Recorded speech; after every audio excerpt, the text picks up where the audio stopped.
బాయర్ వారి నాటివో. సత్యమేవ శుభం, మాట సత్యం, ప్రారంభం శుభప్రదం. బాయర్ వారి నాటివో. పైరు ఆరోగ్య విషయానికొస్తే రాజీ అన్న మాటే లేదు. బాయర్ వారి నాటివో. పైరు నాటిన 45వ రోజు నుంచి 55వ రోజు మధ్యలో ఒకసారి, అంటే చిగురు దశలో ఒకసారి, 65వ రోజు నుంచి 75వ రోజు మధ్యలో, అంటే పొట్ట దశలో మరోసారి పిచికారీ చేసుకున్నట్లయితే ఆ సమయంలో పైరుకు వచ్చే తెగులు నుండి కాపాడమే కాకుండా నాణ్యమైన అధిక దిగుబడి రావడానికి దోహదం చేస్తుంది.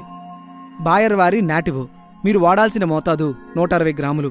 ఈ ప్యాకెట్లు 50 గ్రాములు, 100 గ్రాములు, 250 గ్రాములు, 500 గ్రాములు, కేజీ ప్యాకెట్లలో లభ్యమవుతుంది. బాయర్ వారి నాటివో వాడండి. మీ పంటను తెగుళ్ల బారి నుండి కాపాడుకోండి. మీ ఆదాయాన్ని వృద్ధి చేసుకోండి.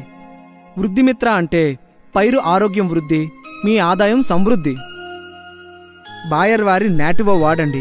మీ పైరు ఆరోగ్యాన్ని పెంపొందించండి. మీ ఆదాయ సమృద్ధిని పెంచుకోండి. బాయర్ వారి నాటివో. వరి పంట వృద్ధి విషయంలో రాజీ లేదు.